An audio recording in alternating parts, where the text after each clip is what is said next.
Es verdad, sin falsedad, cierto y muy verdadero. Pocas líneas han causado tanto asombro como la apertura de la llamada Tabla de Esmeralda. Detrás de ella hay un nombre que atraviesa los siglos: Hermes Trismegisto. Hoy vamos a separar con lupa lo que es fuente primaria, Corpus Hermeticum Asclepius y la tradición de la tabla, de lo que es reconstrucción moderna, como el Kybalion, 1908. Vas a entender de dónde viene la frase «como es arriba, es abajo», qué enseñan realmente los diálogos herméticos y por qué el Kybalion ganó tanta fuerza en el siglo XX. Sin promesas fáciles, el viaje aquí es de claridad, contexto y precisión histórica, para que estudies con profundidad, apliques con sobriedad y no caigas en confusiones. Al final, tendrás un mapa de estudio y práctica segura, por dónde comenzar, cómo leer y cómo conectar filosofía, ética y vida cotidiana. Antes de cualquier polémica, hay que responder: ¿quién o qué fue Hermes Trismegisto?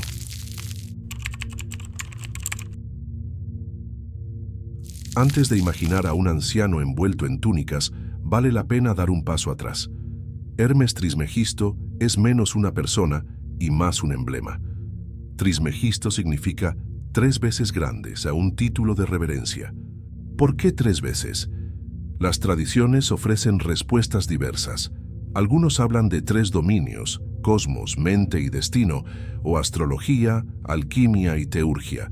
Otros de 3 grandezas acumuladas a lo largo de los siglos: intelectual, espiritual y real. No existe un registro biográfico verificable de un solo maestro histórico. Lo que sí existe es un nombre autoral colectivo, una voz que atraviesa lenguas y tiempos. Ese nombre nace del encuentro entre Hermes, en la cultura griega, mensajero, mediador, patrón de viajeros, del comercio y del logos ágil, y Tot, en Egipto, escriba divino, guardián de la escritura, del tiempo y de la medida justa, Ma'at. Cuando esas dos figuras se entrelazan en el mundo helenístico, especialmente en Alejandría, surge un símbolo poderoso: el maestro que transita entre mundos, capaz de traducir lo alto en lo bajo, lo invisible en lo visible, lo eterno en lo que pasa. Por eso, Hermes aparece en los diálogos como pedagogo del alma. Enseña a discípulos, Tat, Asclepio, en conversaciones que comienzan en lo cotidiano y terminan en visiones del intelecto, Nous, del orden del cosmos y del renacimiento interior. La forma es simple: preguntas y respuestas, pausa y contemplación, una imagen, un silencio.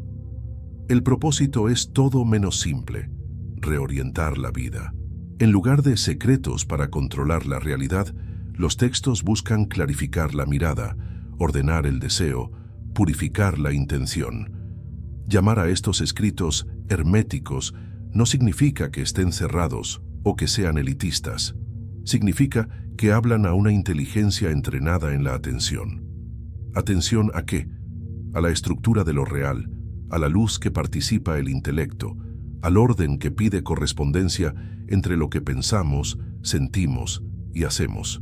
Si la imagen del microcosmos reflejando al macrocosmos te suena familiar, aquí es donde toma forma real: el ser humano como espejo del todo y, por lo tanto, responsable del alineamiento entre lo interno y lo externo. También es importante comprender por qué se atribuyen estos textos a un nombre tan antiguo. En el Renacimiento, esto se llamó Prisca Theologia, la idea de que existe una sabiduría primordial que corre subterránea a lo largo de la historia, anterior a las escuelas, más grande que las polémicas, y que ciertos nombres como Hermes encarnan. Dar a Hermes la autoría no es solo una estrategia de autoridad, es un gesto de unidad: decir que pensamiento, culto y ética no son compartimentos separados, sino un mismo movimiento hacia la lucidez y la virtud.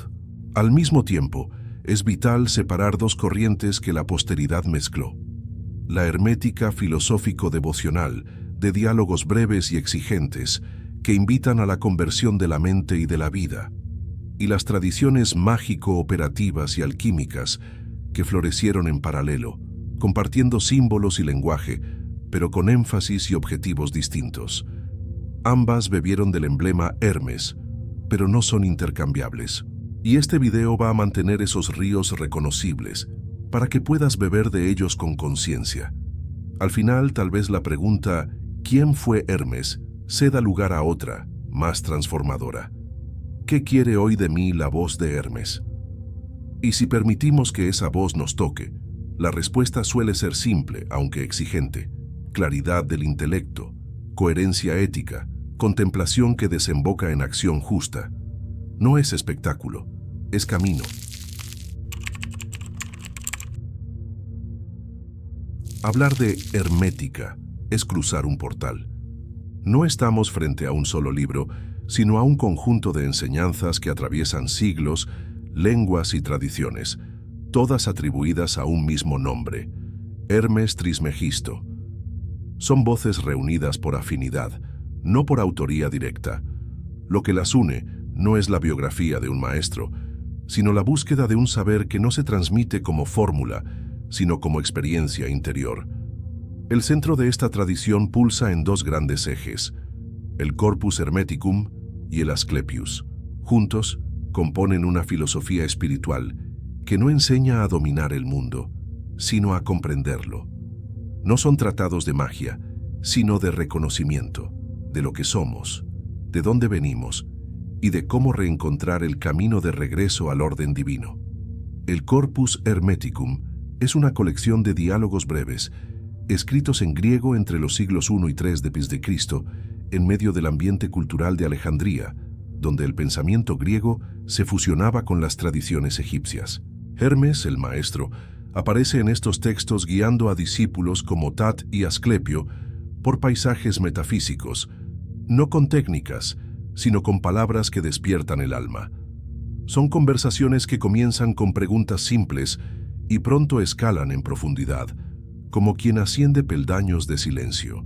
El más conocido de estos tratados es el primero, Poimandres.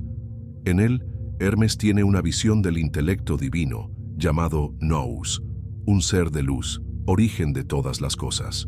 A través de esa luz, presencia el nacimiento del universo, la creación del tiempo, de los elementos y del alma humana. El ser humano, dice el texto, es imagen viva del intelecto, y solo se pierde cuando olvida su origen. La salvación, por tanto, no es una intervención externa, es recuerdo, es despertar. Otro tratado esencial es el Discurso Secreto, que trata sobre el renacimiento espiritual. Hermes enseña a Tat que el verdadero renacimiento no ocurre en el cuerpo, sino en la mente. No se trata de morir para vivir de nuevo, sino de morir a la ignorancia y nacer a la lucidez. Quien renace aprende a amar de forma ordenada, aprende a ver el mundo sin la niebla del ego. También está el tratado sobre el intelecto a Hermes, donde el mensaje es claro: solo podemos conocer aquello con lo que nos volvemos semejantes. Para reconocer la luz, hay que volverse luz. Para ver lo divino, hay que purificar la mirada. El texto habla de oración, pero no en el sentido común. Aquí, orar es sintonizar la mente con el ritmo del cosmos. Es aprender a escuchar el silencio que está detrás de todas las cosas. Los tratados 11, 10 y 2, conocidos como La Clave, el Sermón General y otros, refuerzan los pilares de esta sabiduría. Dios como uno y mente viva, el cosmos como orden inteligente, el ser humano como microcosmos que refleja el todo, y la virtud como el camino de retorno. La magia que proponen estos textos es ética, contemplativa y devocional. Nada que ver con hechizos, todo que ver con transformación interior. Paralelamente al Corpus tenemos el Asclepius, un texto en latín, más antiguo en la circulación occidental, y que sobrevivió a toda la Edad Media. Preserva la misma esencia, pero con un tono diferente. Es más simbólico, más ritualístico, más poético.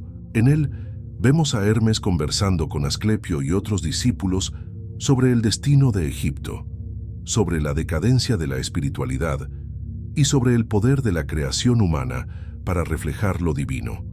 Uno de los pasajes más famosos del Asclepius habla sobre las estatuas de los templos, que, según el texto, podían ser animadas con espíritu divino.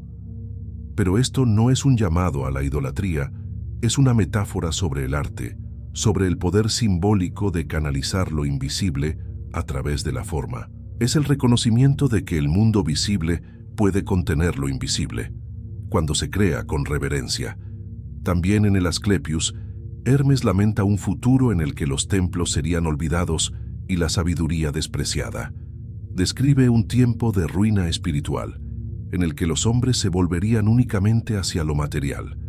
Esta profecía, leída literalmente, puede parecer sombría, pero leída simbólicamente es un llamado: preservar la luz en tiempos de oscuridad, mantener viva la llama del espíritu cuando todo alrededor parece perder sentido. Ambos textos, Corpus y Asclepius, no fueron hechos para ser solo leídos, fueron hechos para ser meditados. El conocimiento que cargan no se transmite por información, sino por transformación. No enseñan fórmulas mágicas, esculpen silencio dentro de quien escucha con el corazón abierto. Más tarde, siglos después, cuando el Renacimiento europeo comenzó a buscar las raíces de la sabiduría antigua, Marsilio Ficino tradujo el Corpus Hermeticum al latín. Hermes fue leído como un profeta del cristianismo naciente, un precursor de Moisés, Platón e incluso de Jesús. Surge entonces la idea de la prisca teología, la teología primordial, donde diferentes tradiciones apuntan al mismo centro: la unidad entre Dios, mente, cosmos y ética. Ese redescubrimiento no fue solo intelectual, reavivó prácticas rituales y filosofías. El hermetismo influyó a alquimistas, teólogos, médicos y científicos. El nombre de Hermes volvió a circular, ahora como símbolo de una sabiduría atemporal que atraviesa religiones y escuelas, uniendo en vez de separar. Por eso es tan importante reconocer qué es el texto antiguo y qué es la lectura moderna. Confundir el Corpus con el Kybalion o el Asclepius con manuales de autoayuda es quitarle a estas obras su fuerza original, que no está en la promesa de controlar el mundo, sino en la invitación a ordenarse a uno mismo. Estudiar la hermética no es coleccionar conceptos, es abrirse a un modo de pensar que es también un modo de ser. Es aceptar el llamado a despertar el intelecto, cultivar la virtud y recordar, siempre recordar, que lo divino ya habita en nosotros, pero solo brilla en quien aprende a mirar con verdad. Existen textos que se imponen por su tamaño, y hay otros que se imponen por su misterio. La tabla de Esmeralda pertenece a este segundo grupo. Pocas líneas, ningún nombre firmado de forma verificable, pero una reverberación que atraviesa milenios, alimentando a alquimistas, filósofos, místicos y buscadores. La tabla no explica, provoca. No dibuja un mapa, sino que entrega una llave. Su inicio ya es una contraseña. Es verdad, sin falsedad, cierto y muy verdadero. Lo que está arriba es como lo que está abajo, y lo que está abajo es como lo que está arriba, para que se cumpla el milagro de la unidad. Esta frase, muchas veces reducida a la fórmula como es arriba, es abajo, se convirtió en uno de los lemas más conocidos de la espiritualidad esotérica. Pero para comprenderla de verdad, es necesario saber de dónde viene, cómo fue entendida y qué quiere decir realmente. El origen de la tabla, contrario a lo que muchos creen, no está en el Egipto faraónico. La forma más conocida del texto surge en fuentes árabes entre los siglos 8 y 9, en medio de una rica tradición de alquimia islámica. El texto aparece en el Kitab Sirr al-Khalqa, el libro del secreto de la creación, atribuido a Balinas, nombre arabizado de Apolonio de Tiana, otro personaje envuelto en misterio. Es ahí donde Hermes reaparece, como autor legendario de una tabla inscrita en esmeralda y enterrada en una tumba secreta. Siglos después, ya en la Europa medieval, traducciones latinas de la tabla comenzaron a circular entre alquimistas, filósofos naturales y ocultistas. Y fue justamente en este contexto que la frase «como es arriba, es abajo» ganó fuerza como resumen de un principio de correspondencia cósmica. La idea de que todo lo que existe en el universo visible refleja una realidad invisible. El mundo de los sentidos refleja el mundo del espíritu. El microcosmos humano contiene los mismos elementos que componen el macrocosmos del universo. Esta lectura se volvería central en la alquimia renacentista, donde el laboratorio se transformaba en templo, y cada transformación de la materia era también un proceso espiritual. No se trataba solo de convertir metales, sino de purificar el alma, elevando al operario junto con la obra. Como es arriba, es abajo, no significaba copiar el cielo en la tierra, sino reconocer que ambos participan del mismo ritmo esencial.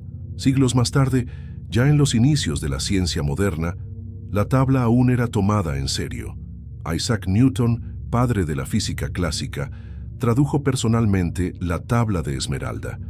No fue un capricho místico.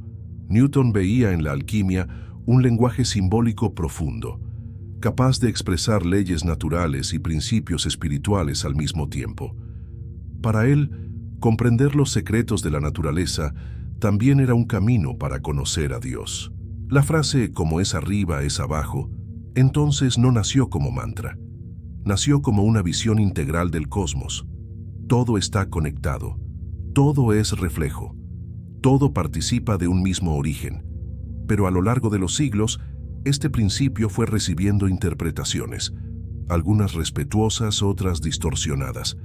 Hoy vemos la frase utilizada en contextos tan variados como la astrología, la psicología junguiana, la física cuántica e incluso en el marketing espiritual, pero no siempre con el mismo cuidado.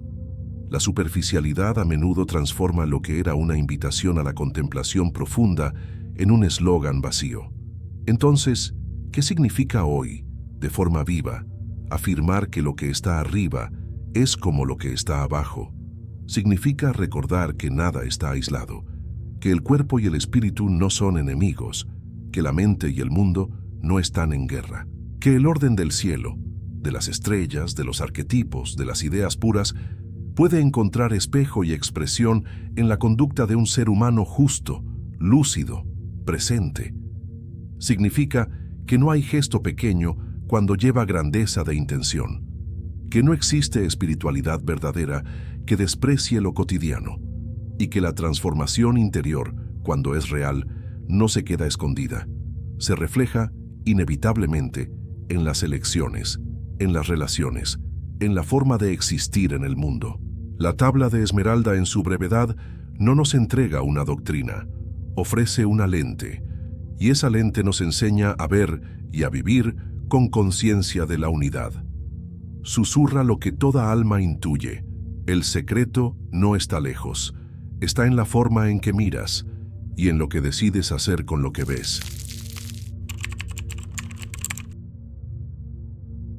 Ahora que conocemos los textos que forman el cuerpo de la tradición hermética, es hora de sumergirnos en el corazón de su enseñanza.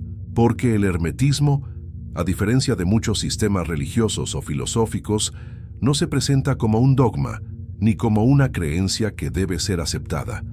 Es, ante todo, una pedagogía del alma, un camino para ver con claridad, ordenar la mente y vivir con justicia, porque ver y vivir para Hermes son inseparables. En el centro de todo está Dios como uno, pero no un Dios lejano, inalcanzable o vengativo. Aquí Dios es el todo lo que es, la fuente de luz viva y mente consciente, que se manifiesta en todas las formas, en todos los tiempos, en todos los niveles de existencia. Esta fuente es llamada en los textos Nous, el intelecto divino, una especie de sol espiritual que irradia luz y sentido, y si Dios es el Nous, el ser humano es aquel que puede reconocerlo.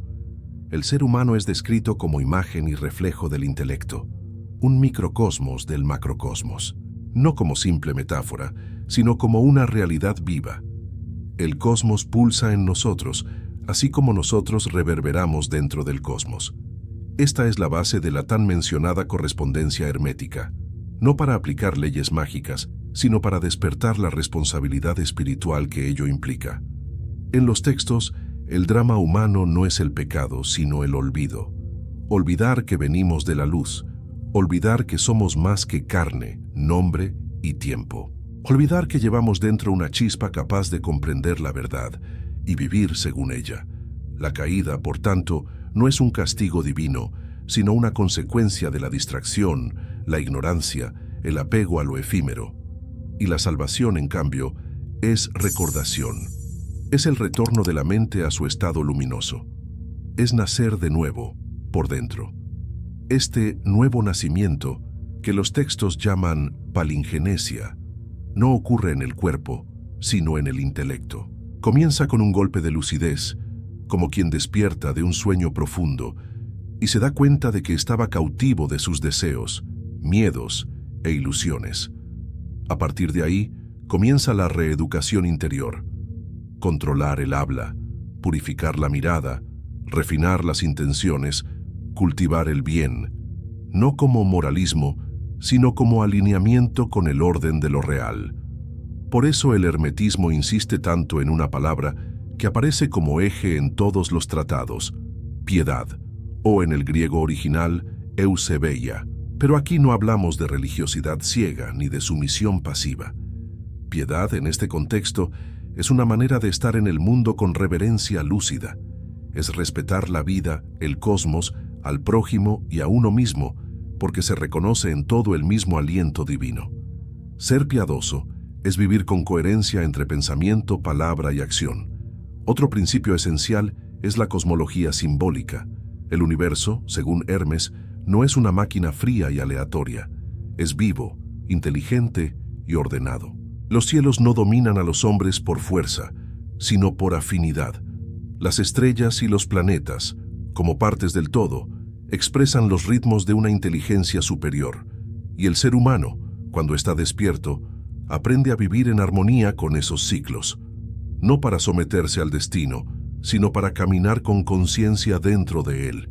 Es en este punto donde la filosofía hermética toca la alquimia, la astrología y las ciencias naturales, no como fórmulas mágicas para manipular el mundo, sino como lenguajes simbólicos que nos ayudan a ver lo invisible en lo visible. La astrología, por ejemplo, no es un mapa de fatalidades, sino un espejo del alma. La alquimia, más que transmutar metales, es el proceso de transmutar el propio ser, del plomo de la ignorancia al oro de la sabiduría. Pero todo este conocimiento por sí solo no basta. Hermes lo deja claro. La verdadera transformación solo ocurre cuando el saber desciende del intelecto al corazón y del corazón a la práctica diaria. Por eso, los textos siempre vuelven al mismo punto. Oración, contemplación, silencio, virtud. Orar aquí no es pedir, es elevar la mente.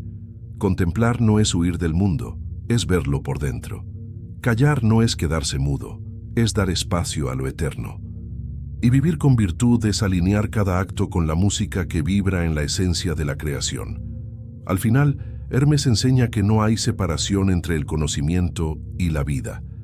Saber sin vivir es como luz encerrada en un cofre, pero cuando el saber ilumina el gesto, la palabra y la mirada, entonces el ser humano vuelve a ser lo que siempre fue, un espejo de la mente divina y un eslabón consciente en la gran cadena del ser.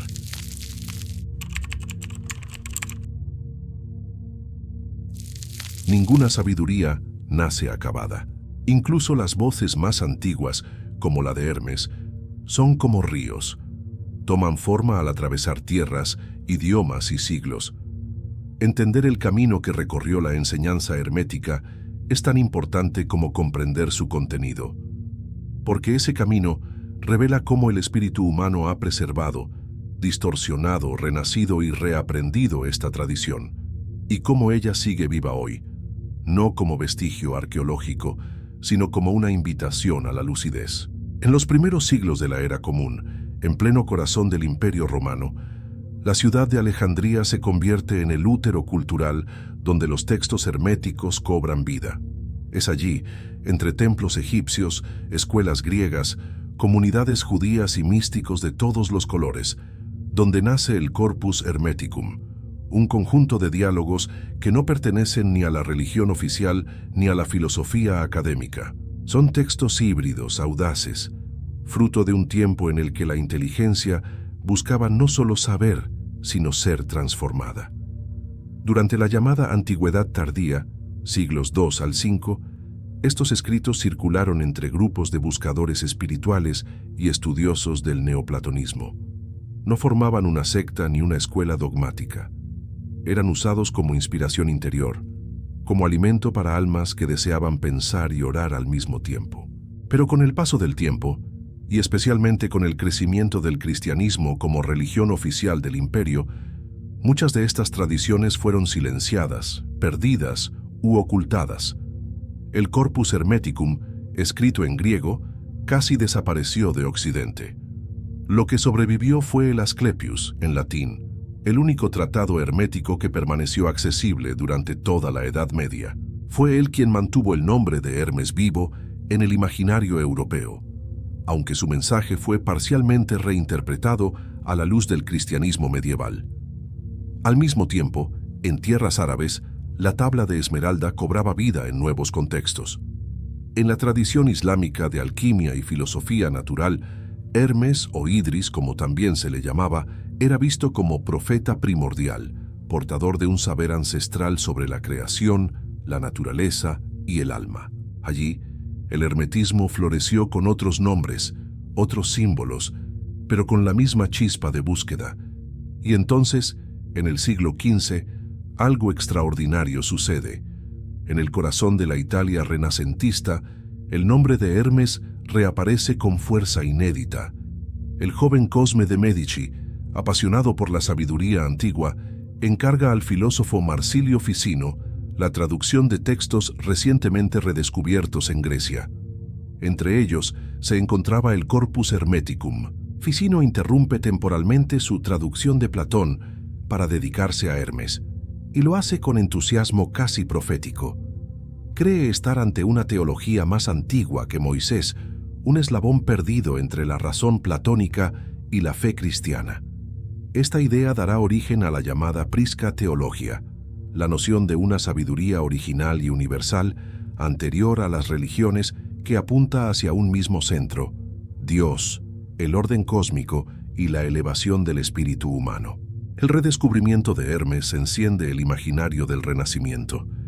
Intelectuales como Giordano Bruno ven en la hermética la clave para unir filosofía, ciencia y espiritualidad. Bruno, en particular, bebe de esta fuente para afirmar la infinitud del universo, la divinidad presente en todas las cosas y el poder del ser humano como co-creador. Sus ideas le costarían la vida, pero la llama no se apagaría. En el siglo XVII, cuando la ciencia moderna comienza a surgir, el nombre de Hermes resurge una vez más, esta vez en el laboratorio. Figuras como Isaac Newton, que hoy asociamos con la física clásica, dedicaron años al estudio de la alquimia hermética. Newton tradujo la tabla de esmeralda, escribió comentarios sobre ella y buscaba en las reacciones químicas no solo leyes de la materia, sino ecos de la mente divina organizando el mundo. Esa convivencia entre razón y revelación, entre ciencia y símbolo, puede parecernos contradictoria hoy. Pero en aquella época no lo era. La búsqueda era única: comprender el orden de lo real, ya fuera leído en los cielos, en los textos antiguos, en los compuestos químicos o en las oraciones silenciosas. Y así, desde la antigua Alejandría hasta los salones de Florencia, desde los alquimistas islámicos hasta las anotaciones de Newton, Hermes nunca dejó de caminar.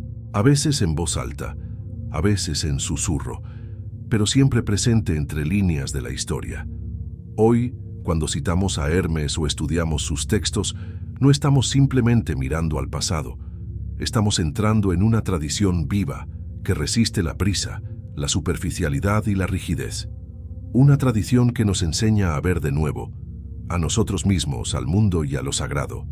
Porque el tiempo del hermetismo no es cronológico, es cíclico. Es como un eco que vuelve al corazón cuando la mente está lista para escuchar.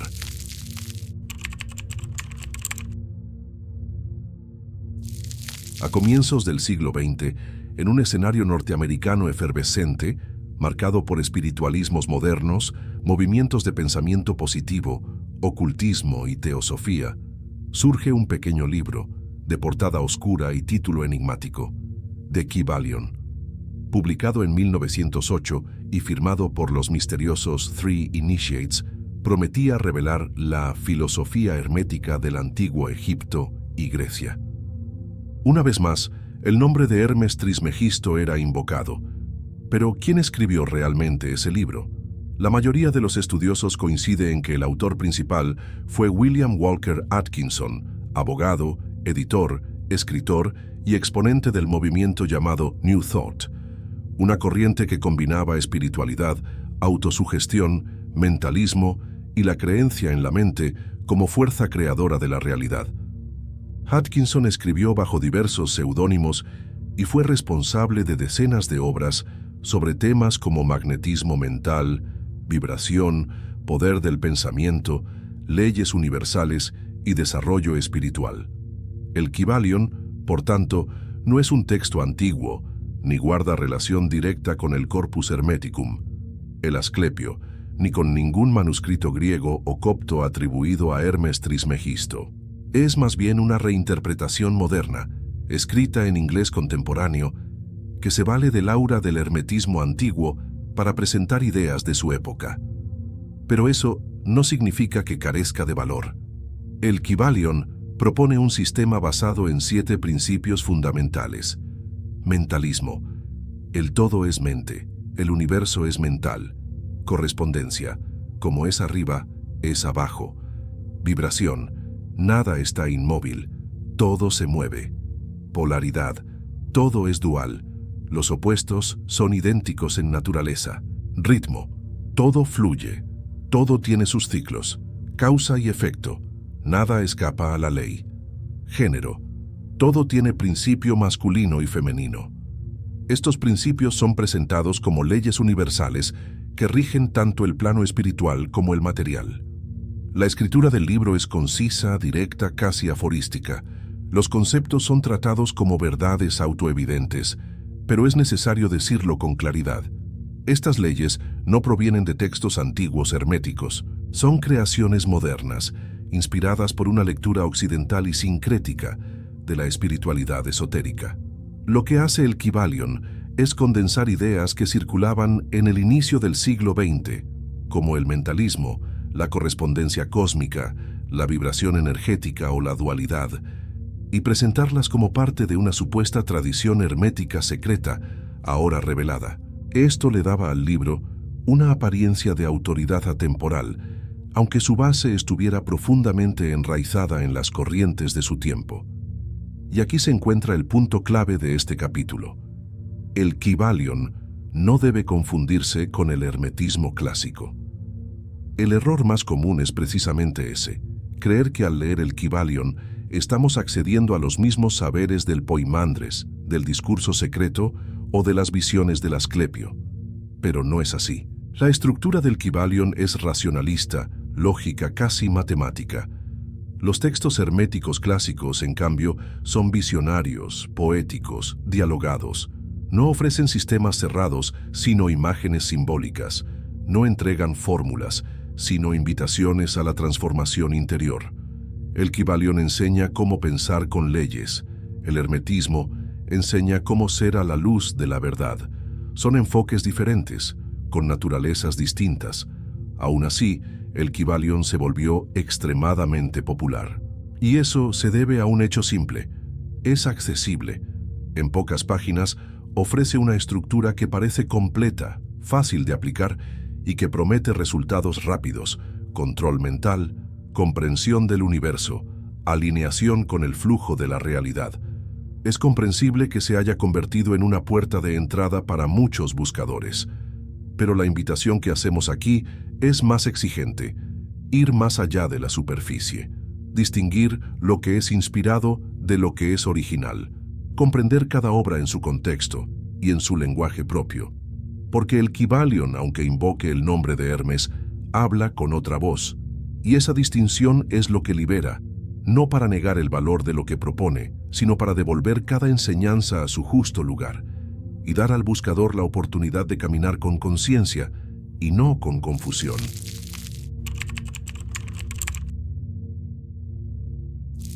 Después de comprender qué es el Kybalion y de dónde surge, es inevitable hacernos una pregunta crucial.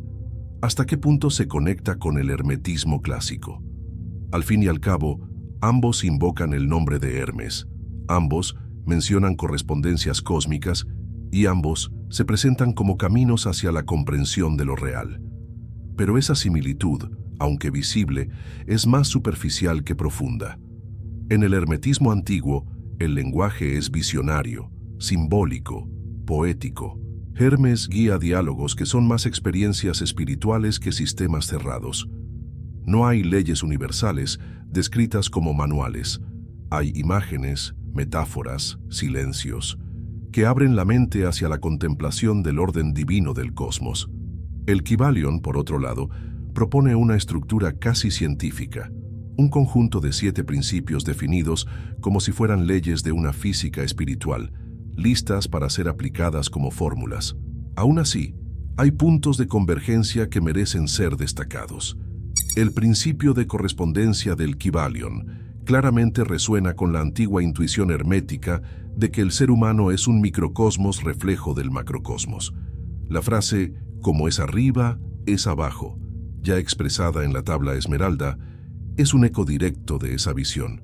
El principio del mentalismo, que declara que el universo es mente, guarda afinidad con el concepto de nous en el hermetismo clásico, el intelecto divino como origen de toda creación.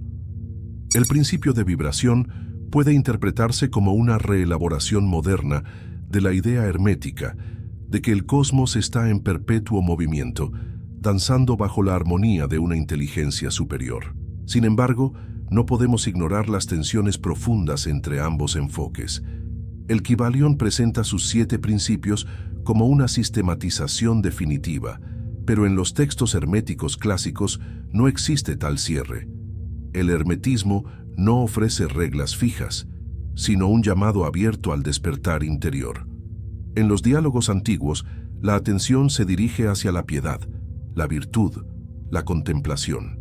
En el Kybalion, el foco se desplaza hacia la utilidad práctica de las leyes, muchas veces con tonos de autoayuda o desarrollo personal.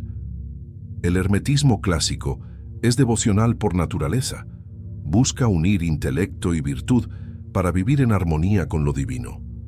El Kybalion es utilitario, busca aplicar principios para comprender, prever o incluso manipular la realidad. La consecuencia es clara. Aunque compartan símbolos, palabras y referencias, habitan universos distintos. El hermetismo antiguo nos habla de transformación interior a través de la contemplación, el silencio, la ética profunda. El Kybalion nos habla de dominio mental y energético a través de la comprensión racional de principios universales. Ambos pueden inspirar, pero lo hacen desde lugares distintos, con promesas distintas. Y es justamente esa distinción lo que necesitamos preservar. Porque si confundimos uno con el otro, corremos el riesgo de reducir la sabiduría antigua a una fórmula, a un manual de bolsillo. Pero si colocamos cada enseñanza en su justo lugar, descubrimos algo precioso. El Kybalion puede ser una puerta de entrada para muchos buscadores, pero es el Corpus Hermeticum y el Asclepio los que guardan la raíz transformadora del hermetismo. Al final, Hermes no te pide que memorices principios, te pide que renazcas en conciencia, que tu vida se vuelva un testimonio vivo de la mente divina. El Kybalion puede ofrecerte conceptos, pero el hermetismo clásico te ofrece camino.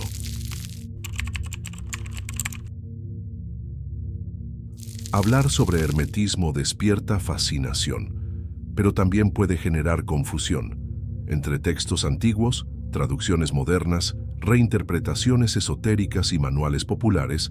Muchas personas no saben por dónde comenzar, y aquí reside un principio esencial. Sin orden, no hay claridad. Estudiar la hermética es como subir una escalera. Cada peldaño tiene su momento. Saltar etapas solo lleva al cansancio y al error. El primer paso es comenzar por las fuentes antiguas, en buenas traducciones. El Corpus Hermeticum es la puerta de entrada. Da preferencia a ediciones comentadas que contextualicen los términos y expliquen el escenario cultural. Una de las versiones más respetadas es la de Brian P. Copenhaver, que incluye introducción y notas detalladas. En ella, el lector no solo encuentra los textos, sino también las herramientas para comprenderlos con mirada crítica. Dentro del corpus, el tratado más recomendado para empezar es el Poimandres. Es la síntesis del espíritu hermético, la visión del intelecto divino, la creación del cosmos, la caída en el olvido y la promesa del renacimiento interior. Leer este texto no es solo absorber información, es aceptar una invitación a una experiencia transformadora, si se lee con atención y con silencio. En segundo lugar, vale la pena sumergirse en el discurso secreto, donde Hermes guía a su discípulo Tat en el proceso de renacimiento espiritual. Es un tratado breve, pero profundo, que revela que la transformación no es un ritual externo, sino una conversión de la mirada, un cambio de vida, un regreso a lo esencial. Después del corpus, es hora de visitar el Asclepius.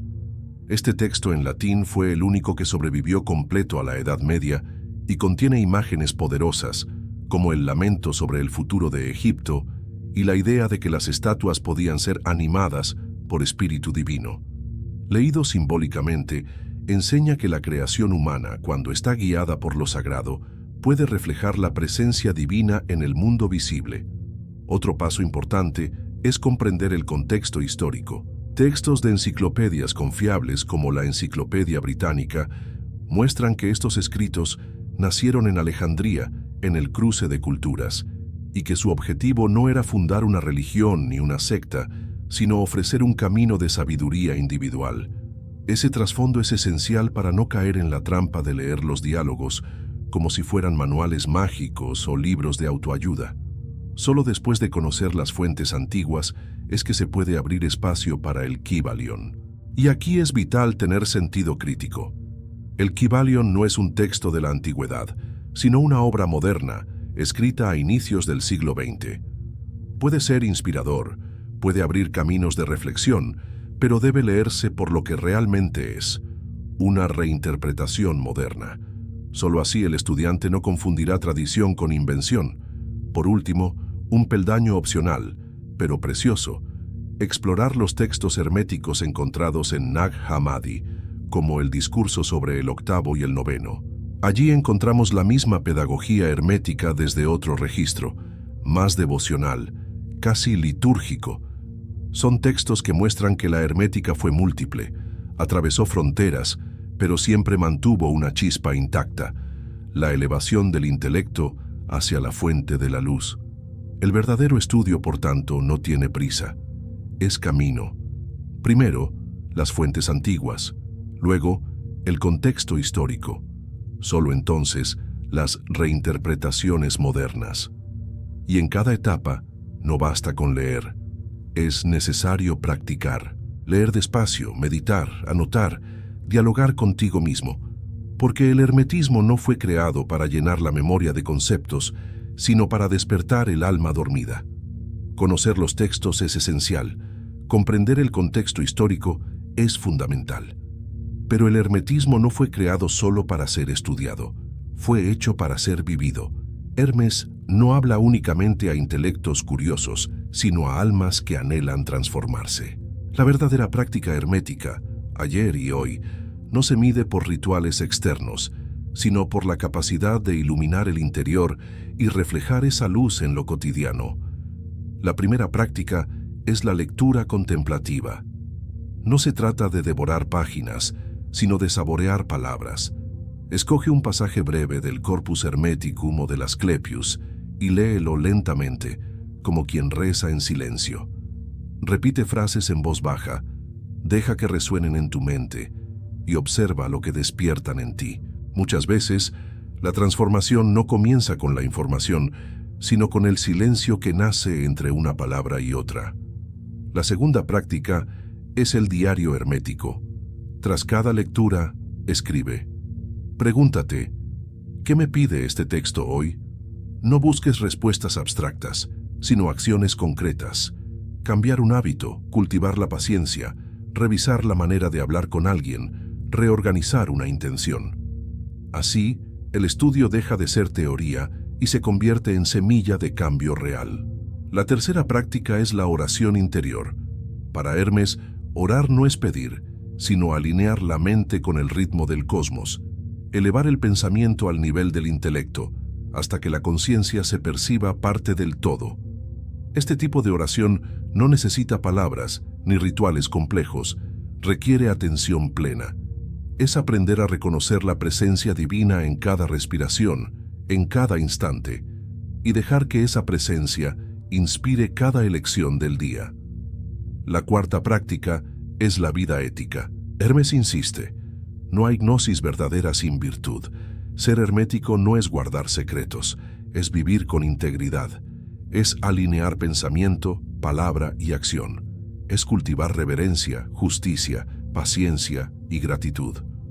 No se trata de separar espiritualidad del mundo, sino de dejar que cada gesto, por pequeño que sea, se convierta en expresión de la orden del uno. Esa es la auténtica magia hermética, transformarse por dentro hasta que el mundo refleje esa transformación. Por último, la práctica hermética también crece a través del estudio en capas. Primero, el texto puro, luego, los comentarios de estudiosos, y después, comparaciones con otras tradiciones. Este proceso evita la ingenuidad y también el escepticismo vacío. Mantiene el corazón abierto y la mente lúcida, dos alas sin las cuales no se puede volar. Pero es necesario dejar una advertencia. El hermetismo nunca prometió atajos fáciles, riquezas rápidas, ni poderes ocultos para controlar a otros. Cuando surgen esos discursos, no provienen de Hermes, sino de distorsiones. La verdadera práctica es humilde, paciente, silenciosa. No ofrece espectáculo, ofrece profundidad. Y esa profundidad, cuando se cultiva, lo cambia todo, porque cambia la mirada. Y cuando la mirada cambia, el mundo entero cambia con ella. La práctica hermética, por tanto, es sencilla y exigente al mismo tiempo. Leer con reverencia, escribir con sinceridad, orar con atención, vivir con virtud, estudiar con paciencia. Ese es el camino seguro. Un camino que no promete atajos, pero entrega algo mucho mayor: conciencia. Y la conciencia es el bien más precioso que podemos cultivar. Hermes Trismegisto no es solo una figura mítica del pasado, es un símbolo eterno de la búsqueda humana por la verdad. A través del Corpus Hermeticum, el Asclepius, la tabla de Esmeralda y hasta las interpretaciones modernas como el Kybalion, su voz ha atravesado siglos, a veces clara, a veces velada, pero siempre invitando a la mente y al corazón a despertar. La hermética nos recuerda que el universo no es un accidente ciego, sino un orden vivo, impregnado de inteligencia, que el ser humano no es solo carne e instinto, sino espejo de lo divino, portador de luz, microcosmos del macrocosmos, que la caída no es una condena eterna, sino olvido, y que la salvación es simple, aunque exigente. Recordar el origen, renacer en conciencia, vivir en coherencia. El Kybalion, por su parte, demuestra cómo ese nombre aún resuena en nuestros días. Incluso reinterpretado, incluso adaptado, prueba que la figura de Hermes sigue siendo un faro para los buscadores modernos. Nos corresponde hoy no confundir, sino integrar, reconocer el valor de las nuevas lecturas, sin olvidar las raíces que les dieron vida. Al final, quizás la lección más profunda sea esta: no hay separación entre saber y vivir. Todo conocimiento, que no se traduce en gesto, en mirada, en elección, permanece estéril. Pero cuando la sabiduría se encarna en acción justa, en palabra clara, en vida íntegra, entonces Hermes vive en nosotros. Así que la invitación permanece. No leas solamente, medita, no acumules conceptos, transfórmate. No busques atajos mágicos, sigue el camino. Y recuerda, lo que está arriba se refleja en lo que está abajo, lo que está fuera se revela en lo que está dentro. Todo es uno, y tú formas parte de ese todo. Si este video tocó tu corazón, dale like, suscríbete al canal y compártelo con quienes también buscan claridad espiritual y transformación interior. porque el viaje no termina aquí, apenas comienza.